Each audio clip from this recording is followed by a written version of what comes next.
El siguiente programa contiene escenas de conocimiento explícito, con diálogos cargados de curiosidad que pueden afectar la sensibilidad de personas no acostumbradas a hacerse preguntas sobre el mundo que las rodea. Hidrógeno, helio, litio, berilio, boro, carbono, nitrógeno, oxígeno, flúor, sodio, magnesio, aluminio, silicio, azufre. ¿Te salteaste el fósforo? Ufa, venía bien. ¿Cómo nació la tabla periódica de los elementos?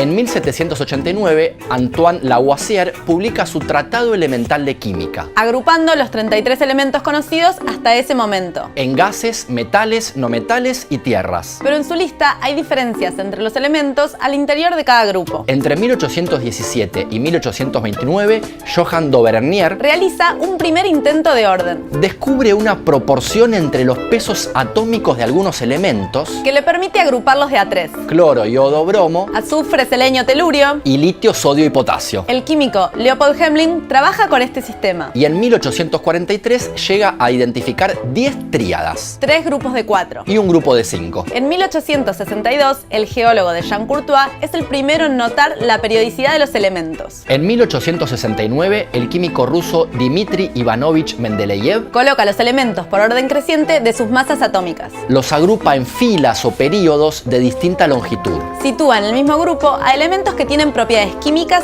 similares y una variación regular en sus propiedades físicas. Cada fila o columna comienza cuando las características de los elementos vuelven a repetirse. Pero acá viene lo más genial. Como la tabla tiene huecos, Mendeleev deduce que debe haber elementos que aún no se han descubierto. Poco tiempo después, sus predicciones se confirman. Se descubre el galio, el germanio, el escandio y el tecnecio. En el siglo XX, con el desarrollo del espectógrafo, el descubrimiento de nuevos elementos se acelera. El estadounidense Glenn Seaborg descubre el plutonio. Y muchos otros que se bautizan con nombres tan raros como familiares. Americio, curio, berkelio, californio, einsteinio, fermio. Y por supuesto, mendelevio. La tabla periódica de Mendeleev sigue completándose aún hoy. Y ya cuenta con 118 elementos. La idea de un sistema para ordenar los elementos que constituyen el universo pasó por muchos laboratorios hasta alcanzar su objetivo. Porque toda buena idea solo puede desarrollarse con mucho tiempo, mucha gente comprometida con la ciencia y la transmisión de esa idea.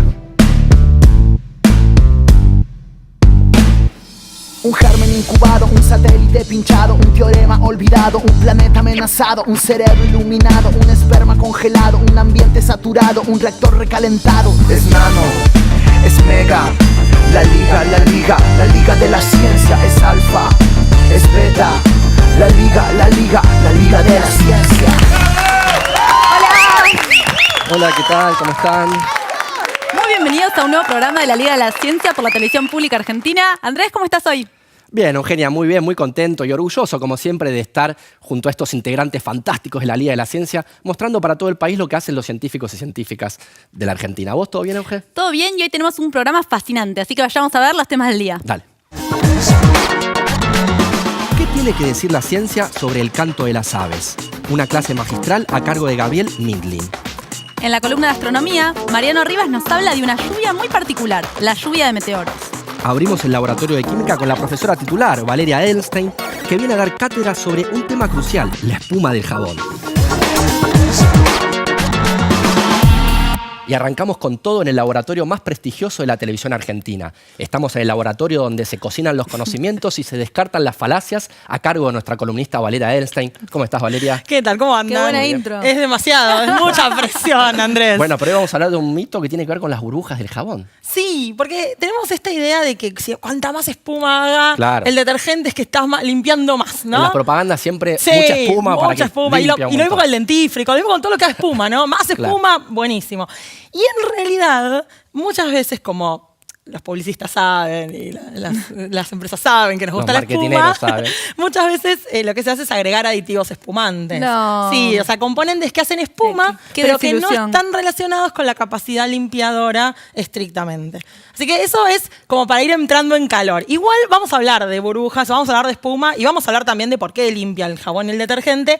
más allá de los aditivos que nos Está bien. olvidémonos de esos aditivos y hablemos de qué es lo que pasa cuando ¿Y qué es la espuma? queremos limpiar. ¿Qué es la espuma? ¿Qué son las burbujas? ¿Qué es lo que está pasando? Entonces, primero me voy a ir para el pizarrón Bueno. y les voy a muy contar bien. lo siguiente. Imagínense que nos manchamos con grasa. ¿Sí? Supónganse, voy a hacer una manchita de grasa. Esta es mi manchita de grasa.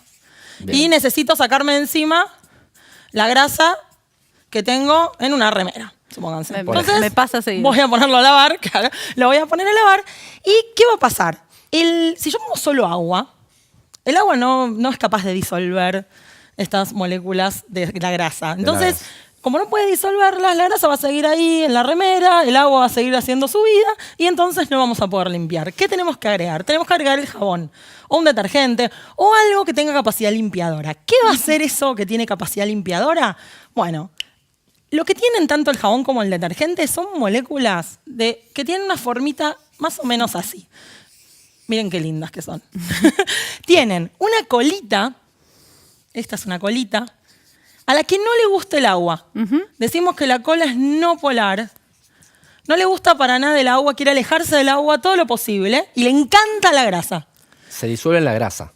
Sí, se va a mezclar muy bien con la grasa, va a tener muchas interacciones con las moléculas de grasa. Y además, en esa misma molécula, porque eso es lo interesante, es una molécula que tiene como dos partes, es bipolar, tiene una parte no polar y tiene una parte, que es la cabeza, la llamamos cabeza, que es polar. Eso quiere decir que le encanta el agua. Perfecto. Entonces, en la misma molécula tenemos una parte a la que no le gusta para nada el agua y le gusta la grasa, y una parte a la que sí le gusta el agua y no le gustan las grasas. Cuando yo tengo un montón de estas moléculas, que es lo que tiene el detergente o es lo que tiene el jabón, Sí. lo que va a pasar es que al encontrarse con la mancha de grasa, van a tratar de acomodarse de la manera que más les convenga energéticamente. ¿Y eso cómo es? Es teniendo las colitas a las que les gusta la grasa, mirando hacia la Hacia parte la de la grasa, y a las cabecitas a las que les gusta el agua lo más lejos posible. Perfecto. Si yo repito esto con todas las moléculas, y lo hago en 3 dimensiones, yo acá lo estoy haciendo nada más que en el plano, porque no dibujo tan bien y no tengo posibilidad de hacerlo en 3 dimensiones, pero si yo pudiera hacer esto en 3 dimensiones, lo que vería es que se forma una esfera en donde los globulitos de grasa me quedan adentro y está toda rodeada por estas moléculas del jabón o del detergente. claro. Entonces, acá lo que voy a tener es el agua, todo el agua que va a estar en contacto con las cabecitas a las que les gusta el agua, y acá adentro voy a tener encerrado A la a los grasa. globulitos de grasa. Entonces ahora sí, cuando pase el chorro de la canilla, por ejemplo, estas micelas, porque así se llaman estas estructuras, estas micelas van a poder ser arrastradas por el agua y se van a llevar en su interior a la grasa. Esa es la manera en la cual limpian tanto el jabón como el detergente. ¿Qué pasa con... ¿Alguna vez les pasó ir, por ejemplo, a la costa? Me pasó el otro día. ¿Y qué pasa cuando uno se quiere bañar o Como que quiere el lavar agua algo? no te limpia. Como que el agua, el agua- jabón no limpia. Claro, el agua con jabón no te limpia. No alcanza. ¿Qué ¿Pero no pasa? limpia de verdad o es unas sensaciones? Bueno, en realidad depende de qué estemos usando para limpiar. Si estamos usando jabón, entonces es muy probable que esa sensación que tenemos de que no limpia efectivamente sea algo concreto y real. En cambio, si estamos usando detergente, no vamos a tener esa sensación. ¿Por qué? Yo les dije que las moléculas de jabón y detergente tenían la misma forma, o sea, tienen esta formita. Pero la diferencia es que en las moléculas de jabón, estas cabecitas polares son capaces de reaccionar con iones. Iones como el calcio, iones como el magnesio. Y el calcio y el magnesio son iones que están presentes en el agua que llamamos agua dura, que es el agua muy común en la costa atlántica, por ejemplo. Agua dura porque tiene Agua dura metales porque tiene alta concentración de calcio y de magnesio. Cuando se Bien. expresa en el laboratorio, uno habla en concentración de carbonato de calcio, pero en realidad lo que está diciendo es tiene calcio y tiene magnesio en una concentración más alta que lo que llamamos un estándar para aguas. Claro. Entonces, el agua dura que está en la costa tiene el calcio y el magnesio que es capaz de reaccionar con las cabecitas polares. Y al reaccionar, hace que esta molécula ya no pueda Como que lo formar anula. la micela, como si lo anulara. Eso, Entonces, la cabeza polar del jabón. Del jabón, no Sí. del detergente. Esto es en el jabón. ¿Y el detergente por qué no? Y en el detergente no pasa eso porque son otro tipo de moléculas cuyas cabecitas no son capaces de reaccionar con el calcio y el magnesio y precipitar. Simplemente la capacidad limpiadora no se va a reducir en el detergente. De hecho, los detergentes se desarrollaron justamente para no perder capacidad limpiadora cuando estábamos en situaciones de agua dura. Claro, los platos los lavaba bien. El problema era cuando me bañaba, que sentía como que... Claro, no sé, el detergente me bien, daba- pero el jabón no. o Y lavaba pasa el por pelo. esto. De hecho, podemos hacer un experimento, y vuelvo acá, donde lo que vamos a tener, miren, yo acá Bárbaro. tengo 4 botellitas, tienen agua, me fui adelantando para que podamos hacerlo más rapidito, y en estas dos lo que hice fue poner un pedacito de jabón blanco, un bárbaro. pan de jabón blanco, con una cucharita lo raspé y puse un pedacito que todavía pueden ver que hay algunos restitos en el fondo. Esta tiene jabón, esta tiene detergente y esta todavía no le puse para que lo pudiéramos ver en vivo y en ¿Y directo. la temperatura influye? ¿La temperatura del agua? La temperatura en realidad lo que va a influir a la hora de limpiar la grasa es que va a ayudar a fundir la grasa. O sea, básicamente preferimos limpiar con agua caliente simplemente Sí. porque ayuda a fundir la grasa. Y de esa manera lo que hace es que se formen globulitos más chiquitos y sea más fácil para las moléculas de jabón encerrarlos. Entonces, ahora puse detergente, ¿no? Y ahora tengo una botella entonces que tiene Quiero agitarlo. detergente. Ahora lo vamos a agitar. Vamos a hacer exactamente eso. Pero antes de agitarlo, vamos a hacer una trampita, que es agarrar un poquito de sal, ¿sí? Me encanta. Opa. Vamos a emular un poco el agua dura. Vamos a decir, bueno, en vez de calcio y magnesio que no tenemos para agregarle, le vamos a agregar sodio de la sal, del cloruro de sodio. Así cualquiera en su casa lo puede hacer. Entonces lo podemos Está hacer. bueno. Me Exacto. encanta cuando haces cosas que todo el mundo en la casa puede Esto hacer es para que lo hagan y para que inmediatamente. después manden fotos y para que nos digan qué les pasó a Para ustedes. que no nos crean, para que lo Y prueben adem- ellos mismos. Y además, como es el todo el país, prueben con el agua de la Claro. canilla, prueben con el agua del pozo, prueben con el agua que tengan para ver si hace más o menos espuma. Está Después buenísimo. hicimos un mapa con la Acá cantidad. la previsión, por todo lo que Totalmente. explicaste, es que cuando pongas la sal, esas botellas van a ser menos espuma. Exacto. Vamos a ver qué pasa, Vamos porque a ver. acá es todo prueba y error. La ciencia es experimental. Le vamos a No poner- tiene mucha teoría, pero si no funciona, no funciona. Le vamos a poner 3 cucharitas de sal. ¿Sí? Por ahí 3 es mucho, pero Bastante. vamos a ponerle para Sodio asegurarnos. para que tenga. Esta tenía detergente, le Sí. puse sal. A esta no le voy a poner sal, que Perfecto. también tiene detergente. Esta tiene jabón y le pongo sal. 1, 2 y Bien. 3. Y esta que tiene jabón, No le pones no sal. le voy a poner. Muy bien, este es el control, ¿no? Ese es nuestro control de detergente y nuestro control de jabón. Perfecto. Así que tapemos, momento de agitar. Perdón. Estábamos esperando este momento. Para tomar Vamos esta a ver. voz. A ver, Entonces esta. ahí tenemos Sal y detergente con detergente. sal. Acá A tenemos ver. Detergente solo. Hay que Acá agitar tenemos más o menos la jabón con cantidad. sal. Agiten nomás. A ver. Esta debería ser más Y espuma que acá esta. tenemos. ¡Eh! Miren, vengan, pónganlas Ah, al lado. mirá Miren qué qué bueno. diferencia. ¡Muy bueno! ¡Qué ¿Vieron? bueno! Esta era el detergente con sal y este es el Claro. detergente sin sal. Fíjense la diferencia No, en la pero- capacidad espumante. Pero Impresionante. aparte, Euge hizo, yo sacudí bastante, Euge hizo 2 sacudidas y ya estaba Y lleno. fíjense acá. Acá es lo mismo. Acá tenemos el jabón. Sí. Que no tenía, no, este es el jabón que Con tenía sal. la sal y este es el jabón que no la tenía. No, al revés, este es el que tiene aparte sal. yo los di vueltas sin No, querer. vale. Esto pasa en Pero cualquier no vuelo. importa. Por eso hay que Hay que rotular. rotular. Claro. Pero fíjense que más allá de eso, la cantidad de espuma que hizo el jabón es mucho menor que la que hizo el Sí, detergente. tal cual. Y eso tiene que ver con que al detergente le ponemos aditivos espumantes. Más allá de su capacidad limpiadora, al detergente se le agregan aditivos Pero espumantes. eso ¿para qué? Porque nos gusta. Porque Ah, nos porque gusta nos- ver espuma, porque pensamos que la espuma limpia más. Ah. Entonces, ahora, última cuestión que les quiero contar, porque a todo esto lo que les conté es por qué limpia el jabón y les conté que sea más o menos espuma. Y les dije que en realidad tenía que ver con esa forma, pero nunca les conté cómo se formaba la espuma, en realidad. Es cierto, Y, falta y eso. esas moléculas que están ahí, y me puedo volver al pizarrón, ¿me dejan? Sí, Te dale. dejamos. Estas moléculas que tenemos acá van a ser también las que nos ayudan a formar las burbujas y por lo tanto la espuma. ¿Qué es lo que pasa? ¿Qué es una burbuja? Y tiene como... Qué pregunta profunda. Claro. Sí, qué Nos quedamos como... Es como un... Y una micela, pero que en vez de tener cosas adentro, tiene aire. En realidad Ponele. es una capa de líquido muy sé. finita que Que está adentro contenida entre tiene... dos, claro. En este caso voy a poner aire porque es como lo hacemos nosotros para lavar con el jabón y demás, pero en realidad acá adentro puede haber cualquier gas. No necesariamente Está bien. tiene que haber aire. De hecho, si uno abre una cerveza, si uno hace una reacción que ahora vamos a hacer en chiquitito con vinagre y bicarbonato, se forma dióxido de carbono y el dióxido de carbono es un gas que también puede quedar Claro, atrapado. O sea que en claro. realidad es cualquier gas, digamos que es aire. ¿Y esta película qué es? Esta película es agua mayormente, pero con agua solita yo no puedo hacer burbujas. O sea, yo soplo con una pajita en agua. Se hace una y se rompe Y enseguida. se rompe enseguida. ¿Por qué? Porque no tengo nada que me estabilice la burbuja. ¿Quiénes estabilizan la burbuja? Justamente estas mismas moléculas que son las encargadas de formar la micela.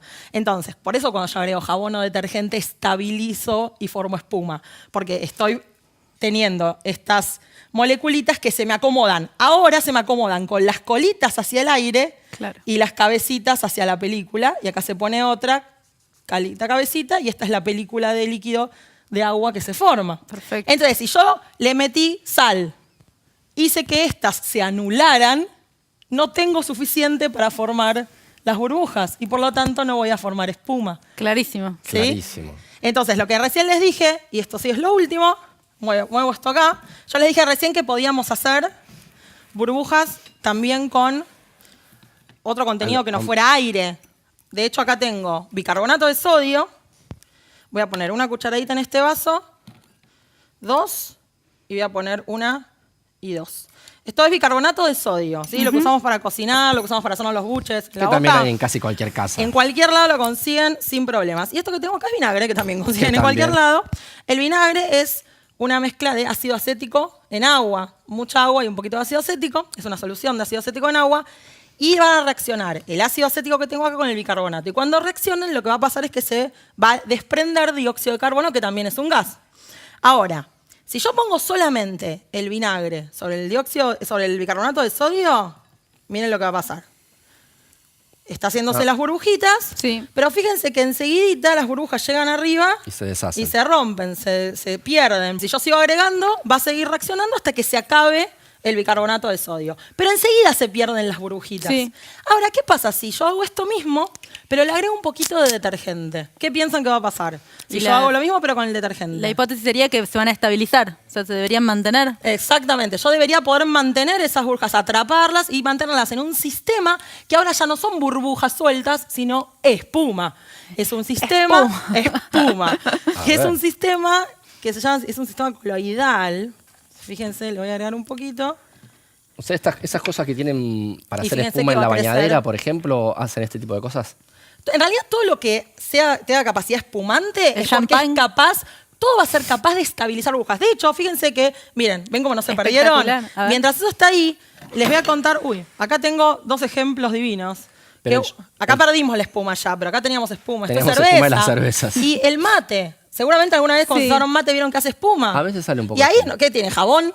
Y yo me preocupo a veces. Bueno, en realidad... Eso te iba a preguntar, porque dijiste champán también, dije que entonces el champán tiene jabón. En realidad, tanto la cerveza como la yerba mate y muchas plantas tienen algunos componentes que se llaman saponinas. Sapone, jabón, sapone, viene de ahí, es la palabra italiana para jabón. Y las saponinas cumplen tienen esa función de estabilizar a las burbujas que se forman y por eso vemos espumita. Yo cebo el mate, la yerba tiene saponinas, se mezcla con el agua con el que estoy cebando, atrapa el aire, se forman la espumita, se forman las burbujas, se sostienen, se forma espuma, me lo tomo, me vuelvo a cebar, otra vez un poquito de espuma, me lo tomo. Después de mucho tiempo que me lo cebé, ya me tomé todas las saponinas y entonces el Ya no mate hace se burbuja. lava. Y ahora tiene todo el sentido. Tiene- El mate realmente se lava. Lavado. Muy Ay, bueno. va. Es un mate lavado. En la saponina es como el detergente que tiene el mate. Pero no hace mal las saponinas. No, en realidad hay saponinas, hay muchos alimentos que tienen saponinas. La quinoa, por ejemplo, tiene mucha cantidad de saponinas. Cuando uno lo va a preparar, hay que También. lavarlo para sacarle el exceso, porque si es mucho exceso sí nos puede hacer mal. La saponina tiene una estructura molecular parecida Muy a la que vos parecida, decías ahí. sí. Y de hecho hay otra cosa más que se usa mucho como agente espumante, que es la lecitina de soja, que capaz le escucharon mencionar, se compra también en las dietéticas y demás, y también se usa para hacer espuma. O sea que cualquier molécula que tenga esta capacidad de estabilizar a la película de líquido que rodea a un gas es capaz de ser un agente espumante. En el caso del jabón Genial. y del detergente son estas moléculas que dibujé ahí muy simpáticamente, pero también están en la cerveza, en el mate y en un Espectacular. montón de lugares. Aparte me encanta que traes encantó. todos los experimentos que se pueden hacer con elementos del día a día en la casa de cada Sí, uno. pruébenlo en su casa. Sí, les pido que lo hagan, que nos manden las fotos, que nos manden resultados. Nosotros acá recopilamos todo y después hacemos un collage. Por el Está otro buenísimo, programa. está buenísimo. Bueno, Valeria, muchísimas gracias. De nuevo, fascinante tu laboratorio. Nos Y tenemos que ir. Nos tenemos que ir a un corte. Nosotros enseguida volvemos con más La Liga de la Ciencia por la Televisión Pública Argentina. Es nano, es mega, la liga de la ciencia es alfa, es beta, la liga de la ciencia.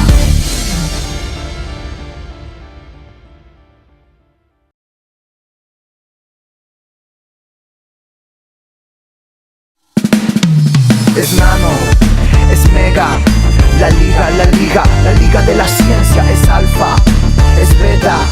La liga de la ciencia. Y seguimos con un lujo enorme de esos que nos damos acá en la Liga de la Ciencia. Vamos a tener una nueva clase magistral llamada La física en el canto de las aves, a cargo del gran Gabriel Midlin, uno de los físicos, si no el físico más reconocido de la Argentina. Muchas gracias, Gabriel, por estar acá con nosotros. Bienvenido. Gabriel Midlin es doctor en física por la Universidad de Drexel, Estados Unidos, y licenciado en ciencias físicas por la Universidad Nacional de La Plata. Es docente de la UBA e investigador superior del CONICET. Además, dirige el Laboratorio de Sistemas Dinámicos en el Departamento de Física de la Facultad de Ciencias Exactas y Naturales de la UBA. Bueno, la verdad que un lujo que estés acá con nosotros. Gracias, Gabriel. Y la primera pregunta es, vos trabajás en la física del canto de las aves. ¿Qué nos puedes contar al respecto? Bueno, lo primero que les contaría es por qué alguien iba a estudiar el canto de las aves. Cuando yo me enteré de este tema, me pareció tan exótico como, bueno, le suele parecer a cualquiera que lo escucha por primera vez. Y ahí me enteré que para los biólogos es un modelo animal muy especial porque sirve para estudiar cómo un cerebro se reconfigura cuando aprende. Es decir, las aves, muchas aves, más o menos el 40% de las aves necesitan un tutor para aprender, estar expuestas a un proceso de aprendizaje. Entonces, lo que los biólogos siempre se interesaron es en cómo se va reconfigurando el cerebro durante el proceso de aprendizaje. Es como los humanos que necesitan escuchar un idioma para poder aprender a hablar. Tal cual. Nosotros estamos expuestos a mamá y papá que nos van hablando, nos hacemos una idea, después empezamos a practicar, no nacemos sabiendo las vocalizaciones. ¿Y eso se sabe por qué? Porque los aves, si los aislás, no cantan, ¿no? Exactamente. Si vos agarrás algunas de estas aves que necesitan un tutor, les pasa exactamente eso. Vos los aislás y tienen unos sonidos que no son para nada los cantos característicos de la especie. Entonces se pensó que como es algo que compartimos con muy pocas otras especies en el reino animal, era un modelo increíble para estudiar los procesos de aprendizaje vocal en humanos. Entonces hay una gran rama de la neurociencia que se preocupa por estudiar ese problema. Y bueno, y en ese marco nosotros nos acercamos al problema porque, bueno, el canto de las aves tiene un montón de sonidos muy complejos y nos preguntábamos cuánto era porque el cerebro mandaba instrucciones muy complejas o cuánto porque el sistema vocal, lo que se utiliza para generar el sonido, puede generar sonidos complejos aun cuando se le envían instrucciones por parte del cerebro que son sencillas. Entonces, en ese intento de dilucidar cuánto venía en el cerebro y cuánto se generaba en el cuerpo, empezamos a interactuar con biólogos. Porque el comportamiento no es algo que manda solamente el cerebro, sino que interactúa cuerpo, cerebro, entorno, y de ahí emerge el comportamiento. Y así nos metimos nosotros en el tema. Y tuvieron una primera publicación que me acuerdo en su momento fue muy hablada en los pasillos de la facultad, publicaron en Nature, que es como una revista de jugar en primera división, que estudian los canarios, ¿no? Que tienen cantos muy variables y muy distintos. Sí, los canarios fueron un modelo. Nosotros cuando empezamos a trabajar, en parte fue porque nos era muy accesible trabajar con canarios, por eso nos interesamos en ellos, y ahora es un modelo en el cual todavía estamos muy interesados porque nos permite refutar ciertos modelos que existen en la literatura sobre qué está ocurriendo en el cerebro. Así que sí, tenemos toda una línea dedicada a canarios, por culpa de la cual tenemos que trabajar en verano, cuando todos se van de vacaciones, porque a los canarios les encanta cantar en verano. ¿Y también trabajan en el diamante mandarín?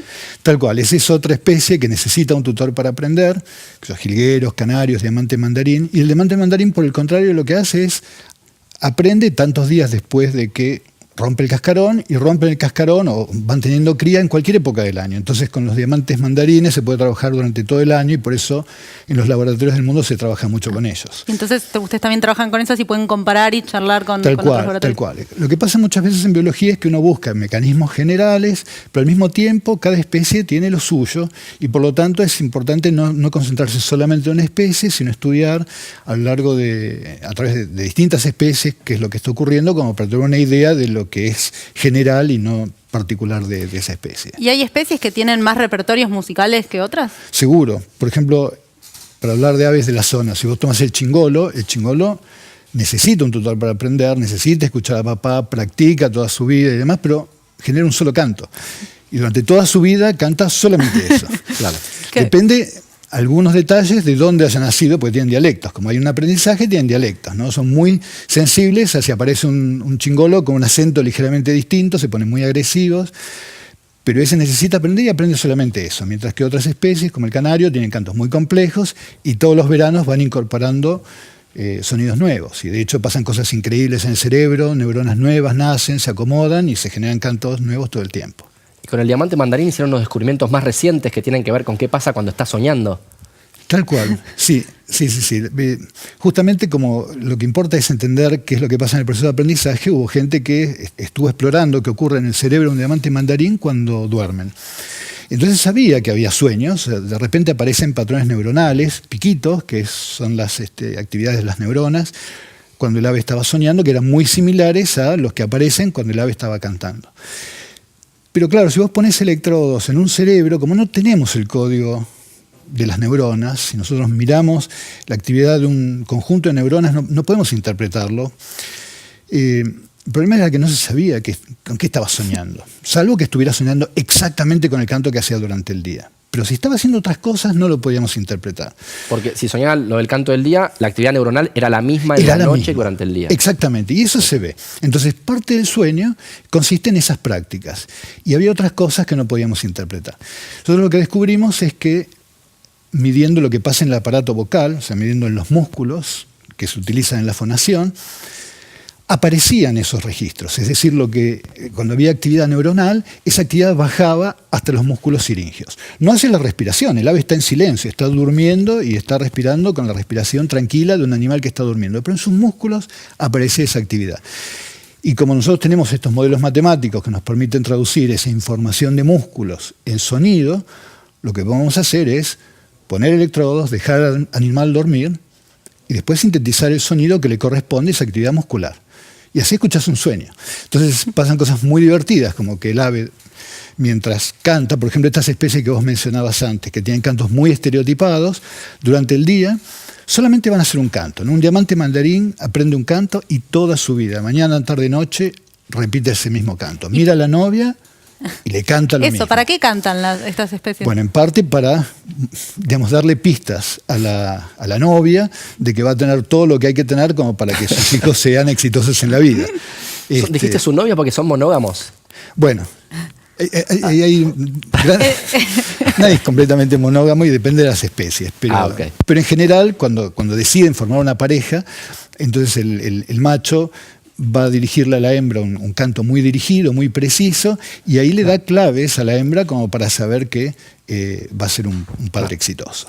Pero entonces nos estás contando que entonces vieron que el diamante mandarín soñaba cosas en realidad diferentes. Exactamente. Entonces de noche, cuando nadie lo escucha, cuando no tiene miedo de cometer errores, el tipo se va más allá de la estereotipia y empieza a tener sueños muy alocados. Entonces, durante la noche practica sílabas largas, sílabas más agudas, sílabas cortitas, pedacitos de sílabas, transiciones. Entonces, a lo largo de la noche se la pasa soñando cosas distintas que durante el día jamás sueña cosas que durante el día no hace. Exactamente. ¿Y cómo fue la recepción de ese trabajo en la comunidad científica cuando contaron eso? Bueno, fue bastante sorprendente porque en general lo que se había convergido era lo que se llama un paradigma de la consolidación, es decir, que de noche lo que haces es consolidar lo que haces durante el día y por lo tanto se esperaba que el porcentaje de prácticas similares a lo que el tipo hacía durante el día fuera mayor. La idea de que hubiera tan poca de esa práctica fue una sorpresa, solamente cerca del 10% de las prácticas son ese canto estereotipado. El 90% de las prácticas son locuras. Creo que lo que haces también tiene, más allá de que nos parece fascinante e interesante, una pata práctica, ¿no? Ustedes están trabajando en algo así como prótesis para personas que no pueden hablar, o algo así. Tal cual. Nosotros desarrollamos dos líneas en paralelo en el laboratorio. Una que es el canto de las aves, donde podemos hacer una experimentación un poco más rápida, y otra que es más lenta, más complicada, que tiene que ver con los mecanismos de fonación humanos, que curiosamente son muy parecidos. Es decir, la física de la producción vocal en aves y en humanos es mucho más parecida de la que uno cree. O sea, cuando uno escucha un pájaro y lo quiere imitar, silba. Pero en realidad lo que le pasa, lo que hace es algo muy distinto. Es lo mismo que hace un humano cuando dice A, lo único que en vez de medir 2 metros, mide 20 centímetros, entonces en vez de tener una frecuencia de 100 Hz, tiene una de 1 kHz. Claro. Entonces el problema es como si estuviese un humano escalado pequeñito y los sonidos son muy agudos. Y Y entonces, como la física es muy similar, nosotros lo que hacemos es trabajar con unos neurólogos, que en este momento es un grupo de la Universidad de Pittsburgh, que lo que hace es medir registros corticales de las zonas donde se controlan los corticales del cerebro, ¿no? Registros del cerebro. Exactamente. Sí. Y que es donde se controlarían los patrones que determinan el comportamiento de los labios, la lengua, la mandíbula. Entonces lo que queremos hacer es mapear esa actividad cortical en sonido sintético como para poder lograr que una persona hable simplemente pensando en lo que quiere vocalizar. Wow. Son personas a las que la información del cerebro por alguna razón no llega a moverlo el aparato fonador. Existen muchos problemas en los cuales, ya sea por lesiones del aparato fonador o por otras cuestiones más complejas neuronales, esa información no llega, pero el tipo puede pensar, la persona puede pensar en sus vocalizaciones, y el objetivo nuestro es lograr que esas personas puedan emitir sonidos. Increíble. Sí, increíble, del canto de las aves hasta prótesis futurista. Claro. Leí por ahí que ya ustedes con 3 parámetros, no sé si el sistema fonador del cerebro, ya logran reproducir casi varios de los sonidos humanos. Ah, sí. Eso fue una tesis que desarrolló una estudiante en el laboratorio, en donde lo que buscamos era eso, justamente cuál es la cantidad minimal de parámetros que vos necesitabas como para poder censar qué es lo que una persona quiere decir, para traducir eso en un mecanismo de fonación. Y eso es una prótesis exitosa, si bien un poco aparatosa por el momento, pero sí. ¿Hacia dónde van las investigaciones ahora a futuro? Bueno, ahora estamos muy metidos en el tema de leer sueños, pero lo que queremos hacer es aprovechar, viste que uno a veces se queja de las dificultades de hacer ciencia en Argentina o en el tercer mundo, y que son reales, pero también hay oportunidades muy interesantes. Por ejemplo, nosotros estamos rodeados de subocinos, que son aves que no aprenden. Son parientes muy cercanos de los ocinos que aprenden, pero no aprenden, por ejemplo, el venteveo o el hornero, y esas son aves con las que nosotros coexistimos. En Sudamérica hay un montón de ellas, y yo creo que es muy interesante entender en forma comparada los que necesitan aprender con los que no necesitan aprender o no aprenden, para ver qué diferencias esenciales existen en esos cerebros. Entonces lo que queremos hacer es escuchar los sueños de los que no aprenden, y queremos ver si la estereotipia o la variabilidad es una característica de los que aprenden o no. Es decir, si las locuras son necesarias para aprender o existen en todos lados. Bueno, increíble. Increíble, fascinante, Gabriel. Muchísimas gracias de nuevo por venir. Esperemos tenerte pronto de nuevo por acá. Y nosotros nos vamos y enseguida volvemos con más La Liga de la Ciencia por la Televisión Pública Argentina. Es nano, es mega, la liga de la ciencia es alfa, es beta, la liga de la ciencia.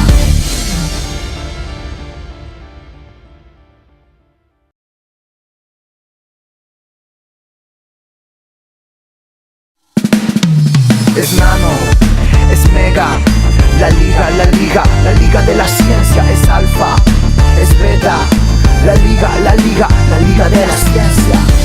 Nuevo bloque en la Liga de la Ciencia, y ahora acomódense bien, pónganse cómodos y preparen todos sus sentidos, porque Mariano Rivas nos va a hablar, nos va a enseñar a mirar el universo. En particular nos va a hablar de una lluvia de meteoros que se va a producir el 14 de diciembre, las Gemínidas. Falta muy poquito, la noche del miércoles 13 al jueves 14 tenemos este gran espectáculo que nos va a servir casi como festejo de fin de año, ¿no? La astronomía cada tanto tiene estas cosas que todos podemos ver, sin instrumentos, porque una de las grandes cosas que tienen estos fenómenos es que se ven a simple vista prácticamente en cualquier lugar de la Tierra, que se llama Gemínidas, ¿no? Esta lluvia es la más... es una lluvia de estrellas fugaces, en realidad. Es una lluvia de estrellas fugaces, y aclaremos, acá estamos viendo una primera placa que nos da una idea aproximada de qué se trata. Vamos a aclarar algunos puntos para tampoco generar falsas expectativas. Es una lluvia de meteoros, ¿sí? Que tiene que ver con... hay muchas lluvias de meteoros a lo largo del año, cerca de 40, y probablemente esta es la mejor del año, ¿sí? Tiene que ver con un objeto particular del sistema solar. En general, las lluvias de meteoros son cosas que se provocan cuando un cometa dejas una estela de restos y la Tierra los encuentra, ¿sí? Y entonces porque atraviesa la estela del cometa la Tierra. Sí, o el cometa por ahí está muy lejos, pero ya su órbita quedó regada de partículas, ¿no? Claro. Entonces la Tierra se encuentra con eso, y particularmente en este caso el objeto es un objeto muy misterioso que se llama Phaethon, que estamos viendo allí la órbita. Phaethon. ¿sí? Tiene una órbita de unos pocos años en torno al Sol, que parece ser que no es exactamente un cometa. Tiene un comportamiento medio raro. Vamos a ver un dibujo como para tener cierta idea. Esto es un dibujo en una foto. Es una especie de cometa seco o asteroide que desprende algún tipo de material. Es una cosa rara la particularidad de Phaeton. Porque los cometas tienen más hielo en general. Claro, el cometa por definición es una masa de roca y hielo. Mucho hielo, casi toda agua congelada. Los asteroides esencialmente son roca y metal, o metal, ¿no? Este es un objeto híbrido, podríamos decir, difícil de clasificar. Lo concreto es que tiene a lo largo de su órbita desprendido materiales, ¿sí? Básicamente granos de polvo, que cuando la Tierra se encuentra con estos materiales, esto pasa siempre en esta época del año. Siempre una vez por año están las Géminidas. Exactamente. Más o menos en diciembre. Empiezan tímidamente el 7-8 de diciembre y alcanzan su pico siempre la noche del 13 al 14. 13 al 14, a agendarse, ¿no? Y ahora para una noche romántica, ya me siento una idea fija, pero me parece que es muy sí, es ideal. Hemos hablado ya de estas cosas. Pedís un deseo cada vez que ves una estrella fugaz, pedís un montón de deseos. Podés pedir todos los que quieras en este caso. Te le decís, che, tengo una salida bárbara, ¿qué vas a hacer? No, tirarnos a ver estrellas porque hay una lluvia. ¿Pero lo puedes hacer en la fugaz. ciudad, por ejemplo, o hay que ir a un lugar alejado? Bueno, ese es un tema. Primero el nombre, ¿no? Se llama Gemínidas esta lluvia de meteoros porque, ¿qué pasa? ¿Hacia dónde hay que ubicar la mirada? Estés en la ciudad o en el campo, como vos preguntabas. Bueno, se llama Gemínidas porque la zona de donde parecen brotar, como una canilla, es la constelación de Géminis que estamos viendo acá, ¿sí? Esa zona se llama radiante, ¿sí? A lo largo de estas noches próximas y fundamentalmente la noche del... Esto es un poco un fotomontaje de todo lo que podríamos llegar a ver, ¿no? Aclaro una cosa, no se ven continuamente cayendo ni todas a la vez. Uno lo que suele ver en estos fenómenos es un destello, al ratito otro, al ratito otro. Pero si ves de dónde vienen, vas a ver que tienen como una fuente común, que es esencialmente la constelación de Géminis. Para observar conviene estar en el campo, ¿no? Por eso lo que vos preguntabas. Conviene estar en el campo o lejos de las grandes ciudades. Acá tenemos un gráfico, por ejemplo, del cielo del 13 de diciembre, del miércoles a las 11 de la noche, donde la constelación de Géminis empieza a asomar. Digamos que a partir de esa hora es probable que empecemos a ver algunos meteoros esporádicamente. A medida que las horas vayan corriendo, ya estamos en la 1 de la mañana del jueves, esta zona del cielo levanta y vamos a empezar a ver mayor cantidad, ¿sí? Porque esto va de la mano del pico del fenómeno, que dura varios días, pero este momento es el principal, y al mismo tiempo que esta zona del cielo gana altura, porque si está muy cerquita del horizonte, buena parte de esos meteoros por ahí se te van debajo del horizonte y no los podés ver. Y la hora ideal, digamos, es entre la 1 y las 3, 4 de la mañana, ¿no? Acá estamos Géminis viendo. ya está más tarde. Claro, exactamente. ¿Ves? Acá estamos viendo cómo la constelación de Géminis a las 3 de la mañana está pasando por el norte, eso se llama tránsito, que es el momento de mayor altura para esa constelación. Estemos donde estemos, preferentemente en el campo, pero también esto se puede ver aceptablemente en las ciudades. ¿Hay alguna estrella en particular o alguna forma más fácil de encontrar la constelación de Géminis? Mira, afortunadamente esta constelación tiene dos estrellas muy brillantes, que son estas que vemos acá en el centro del dibujo, que se ven muy fácil a simple vista, se llaman Castor y Pollux, que son los nombres de los dos gemelos míticos que le dan nombre, y uno las puede identificar. Ahora, hay que hacer una aclaración, no necesariamente uno tiene que clavar la mirada acá, donde está el radiante. Lo que conviene hacer para ver estos fenómenos es orientarse preferentemente al norte, mirando hacia el norte, pero levantar la mirada, ¿sí? Aunque Géminis esté delante, levantar mucho la mirada y concentrarse en la parte más alta del cielo, que es la más oscura, y además hay que tratar de que toda la vista esté ocupada en cielo. No bajar y tener panorama de piso, ni un árbol, porque la probabilidad de ver, obviamente, va a ser más grande cuanto más sector de cielo tengamos, ¿no? Por ejemplo, de ver uno de estos, un trazo de estos, ¿no? Que es enorme. ¿Y vos ya tenés planes para esa noche? ¿Qué vas a estar sacando fotos? Mira, yo desde el año 97 que sigo esta lluvia de meteoros. Podemos dar fe de que es la mejor del año porque no falla, ¿sí? Suele tener lo que varias veces se llaman bolas de fuego, que son estrellas fugaces de un brillo muy impresionante. Y me ha tocado verlas en un montón de circunstancias, desde el campo, la montaña y en la ciudad de Buenos Aires u otras ciudades. Y, por supuesto, si uno está en el campo, puede llegar a ver esa noche no menos de 20 a 30 estrellas fugaces por hora. Por hora, 20 a 30 por hora. Y si estamos en el norte de Argentina, hasta 40, porque esto favorece también más al hemisferio norte, en realidad. ¿Y en la ciudad de Buenos Aires? Esa es la gran pregunta. Mientras vemos, por ejemplo, fíjense esta figura, ¿no? Acá tenemos la Cruz del Sur, que va a estar diametralmente opuesta en el cielo a la zona de Géminis. Y sin embargo, acá tenemos un meteoro. ¿Qué quiere decir esto? Que en realidad, estés en Buenos Aires o en el campo, pueden aparecer por cualquier lado. Lo que sí tienen una zona de procedencia común que es Géminis.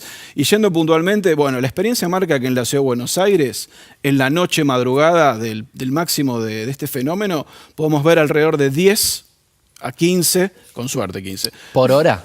Sí, efectivamente. Y hay momentos donde Vamos a podés probar. llegar a ver 1 por minuto y por ahí lagunas, porque esto no es algo mecánico, digamos, ¿no? Mirá este brillo. Esto es increíble. Esto es una super bola de fuego de un meteoro Géminis, porque algunos son fragmentos muy chiquititos, otros parecen como pequeñas piedritas que realmente Esto, dan... claro, el tamaño de estos fragmentos, ¿de cuánto puede ser que entran a la Tierra? Mirá, mayormente son como granos de arena. Ah, Wow. son muy chiquitos. Lo que pasa es que entran a 100.000 kilómetros por hora, 30 kilómetros por segundo. Con mucha energía, claro. Claro, exactamente. Entra a muchísima velocidad, 100.000 kilómetros por hora, entra en fricción con el aire, porque esto se quema, por decir un término claro, ¿no? Esto levanta mucha temperatura la partícula y el aire, eso es lo que produce el resplandor, y ocurre a unos 80 kilómetros de altura, ¿no? Por lo tanto, también es un fenómeno absolutamente inofensivo. Y si quiero registrar y tomar estas fotos, ¿cómo tengo que hacer?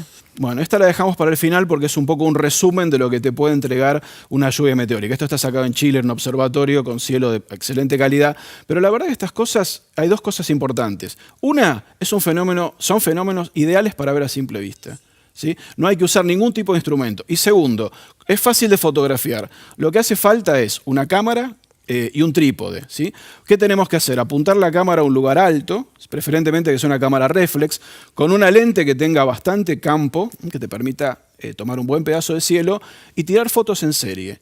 Fotos, digamos, donde la lente pueda estar 30 segundos, 1 minuto abierta, tiras una, tiras otra, es como una pesca, es como salir a pescar, Claro. tirando redes en el cielo. Dejas Y ahí- abierto 30 segundos a ver si cae alguna. Después, Exactamente, otros 30 y siempre apuntando a la parte más alta. Esto vale para la foto como para visual. La parte más alta del cielo, siempre en el lugar que te toque, es la más oscura, ¿sí? Si podés orientar más o menos al norte, mejor. En una reposera, cómodo, tranquilo, con alguna cosita para picar, para comer, para tomar, un café, porque hay que quedarse hasta las 4 de la Claro. mañana, ¿sí? Y el resto cada uno va a aportar lo suyo. Buenísimo, me encantó lo de Excelente. redes en el cielo. Un poeta siempre, Sí, Mariano. sí, ¿viste? sí. Ahí.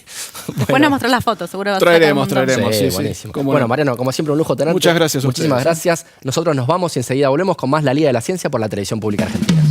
Es nano, es mega, la liga de la ciencia es alfa, es beta, la liga de la ciencia.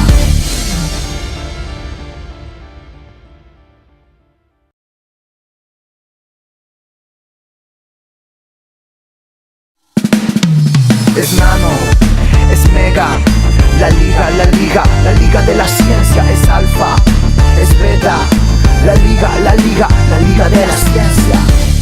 Y seguimos en la Liga de la Ciencia y ahora con una de nuestras secciones favoritas, El Rincón del Nerd, donde te enseñamos cómo ser el rey de la fiesta nerd. Hoy nos va a enseñar Eugenia. Euge, ¿qué nos trajiste? Bueno, traje un desafío que muchos deben conocer del recreo o de las sobremesas. Es muy simple. Te lo debes conocer, Andrés. Ustedes en sus casas pruébenlo también. Necesitan un lápiz y un papel nada más. Y el desafío simplemente es hacer estas figuras sin levantar el marcador y no puedes pasar 2 veces por el mismo lugar. Tenés que pasar por todos los vértices, por todas las esquinas. Bien. ¿Se entiende? Hay que dibujar esto sin pasar 2 veces por el mismo lugar y Bien. no puedes levantar, no vale levantar el marcador. Bueno, ¿trato yo de hacerlo? Sí, trata. Voy a empezar con este. Empezá con esta, por favor. Empiezo con este. Por ejemplo, a ver, acá. Muy bien. De una, Andrés, sos un Vamos, genio. acá Muy medio bien. raro, pero vamos. Prueben en sus casas, ¿sí? Bien. Es como una especie de cuadrado con una cruz y 2 triángulos en los lados. Pruébenlo. A Andrés le salió perfecto y ahora el Bien. desafío es hacer la otra figura. La otra figura. A ver, voy a tratar. Ah, no. Pará. Una vez más, Una a vez ver. más. A ver. No voy a llegar. No, lo perdí. Perdiste, no. Andrés. No. ¿Pero se puede o no se puede? Ahí está, esa es la pregunta. Muy bien. Ah. Pruébenlo un par de veces, pero no se frustren porque en realidad esta figura se puede hacer, pero esta es imposible. ¿Y esto qué tiene que ver? Tiene que ver con matemática, en particular con un área de la matemática que es la teoría de grafos, ¿sí? La teoría de grafos, primero, ¿qué es un grafo? Vamos a explicar qué Que es un está grafo. muy de moda hoy por las redes sociales y todo eso. Claro, ¿no? porque aplica a las redes, a todo tipo de redes y en particular puede ser a las redes sociales. Eso te lo voy a mostrar al final. Bien. Pero primero, ¿qué es un grafo? Un grafo es básicamente unos puntos. Es una estructura matemática que puede ser unos puntos que se llaman nodos. que pueden representar cualquier cosa, podrían representar amigos en una red social, pero en este caso, bueno, son solo puntos que están unidos por estas líneas, por conexiones. En una red social las líneas serían quién es amigo de quién, por ejemplo. Exacto, tal cual. Y en este caso hay propiedades de los grafos que nos ayudan a entender por qué esta tarea vos la pudiste resolver y esta no pudiste hacerla. Tiene que ver con lo siguiente. El grado de un nodo es cuántas conexiones tiene, ¿está bien? O sea, por ejemplo, cuántos amigos tiene uno. En este caso, este nodo tiene 2 conexiones con otros nodos. Entonces, el grado de este nodo es 2. 2. ¿Está bien? Bien. ¿Hasta ahí me seguís? Te sigo. Este tiene 4. 1, 2, 3, 4 líneas que llegan al nodo, digamos. Perfecto, vas bárbaro. 4, 2, 4, 4, 4. Perfecto. Bien. Hasta ahí estamos. ¿Y ese? Este tiene 2, 3, 2. Perfecto. 3, claro. 3, 2, 2. Perfecto. Bien. Entonces, hay un teorema que explica que, y lo explica matemáticamente, o sea, está demostrado que la tarea esta se puede resolver solo si los nodos son pares. ¿Pares? Claro. O sea, si son pares, si todos los nodos son pares, tiene resolución. No importa cuánta cantidad de nodos tenga esta red, va a tener resolución. Si todos los nodos son pares, se puede hacer un dibujo sin levantar el lápiz y sin pasar 2 veces por la misma línea. Perfecto. ¿Qué pasa? Si hay 1 o 2 impares, se puede resolver, pero tenés que empezar y terminar por esos nodos. Ahora, si hay más de 2 nodos de grado impar, como es este caso, hay más de 2 Acá nodos. Hay 4 nodos de grado 3. Que es impar. Está demostrado matemáticamente, hay un teorema que los más osados, si quieren, se pueden tratar de demostrar. Eso es el rey de la fiesta. Los menos osados pueden probarlo, pueden empíricamente intentar, hacer varios intentos a ver si lo resuelven o no lo resuelven. Pero si lo demostrás que con más de 2 nodos impares no podés, es un súper, es el rey. El rey de la fiesta. Pero bueno, lo que importa acá es que la teoría de grafos y la matemática están en todas partes. En particular, esto puede servir, por ejemplo, para epidemiología, para estudiar cómo se propagan enfermedades, puede ayudar a mejorar el tránsito, puede servirnos para estudiar el Twitter o otras redes sociales. Y en particular, yo tengo mi red de amigos de Facebook hecha en un grafo. Te la quiero mostrar. A ver. La hice hace unos años, así que quizás en estos años gané algunos amigos, pero te la voy a mostrar. Sí, a ver. Vamos a ponerla en la pantalla. A ver, sí. ¿Qué hice? Yo básicamente lo que hice fue lo siguiente. Yo me bajé toda la información de mis amigos y de quiénes de mis amigos tienen amigos en común conmigo. ¿Está bien? Mirá. Hay amigos que tienen muchos amigos en común conmigo y otros amigos que tienen menos. Lo que vemos ahí es como un mar de nodos. Esos son todos mis contactos de Facebook. Y yo además le corrí un algoritmo de clusterización. Lo que hice fue agrupar cuáles son los nodos que están más emparentados entre sí y armé como barrios, como familias de nodos que están más emparentados entre sí que con el resto. Entonces, ¿qué vemos? En el centro vemos una cosa medio de color turquesa. Esos son mis amigos de la secundaria. ¿Sí? Después en amarillito es mi familia. ¿Sí? Ahora, perdón. El verde y rojo, por ejemplo, tienen como un solapamiento. Probablemente ahí son de ámbitos comunes. Exacto. El verde y rojo son todos mis amigos de la facultad. Son todos mis amigos de exactas, pero hay como 2 generaciones. Los verdes son los más jóvenes y los bordós son mis amigos más viejos. Vos sos un nodo bordó, de hecho. Yo soy nodo. Sos un nodo de esos. ¿Y los de allá, los de que están más a la derecha, los azules? Esos son unos amigos míos de Brasil, los otros son amigos míos de Uruguay y los de arriba son mis amigos de la maestría. Y después hay unos sueltos que es una aventura de verano. Y son gente que agrega Facebook, pero en realidad no tienen ningún amigo en común conmigo. Claro, que conociste por ahí. Exacto. No pero bueno, y el más. tamaño del nodo tiene que ver con eso, con cuántos amigos en común tienen conmigo. Por ejemplo, hay un nodo muy grande, que es ese verde, que está cerca de mis amigos de la secundaria y cerca de mis amigos de la facultad, creo que es el nodo más grande, que es una amiga mía que fue al colegio conmigo, pero también estudió biología. Con lo cual tiene un montón, y es amiga de mi familia, entonces tiene un montón de amigos en común conmigo. Y todo el mundo puede hacer esto de agarrar sus amigos de Facebook y hacer un grafo para tratar de ver más o menos cómo fue su vida, quiénes son sus grupos. Claro, cualquiera puede estudiar sus amigos en las redes sociales. Qué interesante. Capaz que descubrís algún nodo que no sabés si está conectado con un montón de gente que no sabías, por ejemplo. Sí, bueno, nos tenemos que ir, Andrés. Después, si querés, te hago tu red de amigos de Facebook. Que quería seguir hablando. Bueno, pero sí, lamentablemente nos tenemos que ir. Nos vemos la semana que viene. En la Liga de la Ciencia. Por la televisión pública argentina. Chau. Chau, nos vemos. Alfa, es beta, la liga de la ciencia. Yeah, one shot. Hey yo, un protón muy excitado, un neutrón descolocado, un genoma descifrado, un fantasma del pasado, un microbio liberado, un pronóstico acertado, un desastre anunciado, un volcán descontrolado. Es nano, es mega, la liga de la ciencia. Es alfa, es beta, La liga de la ciencia.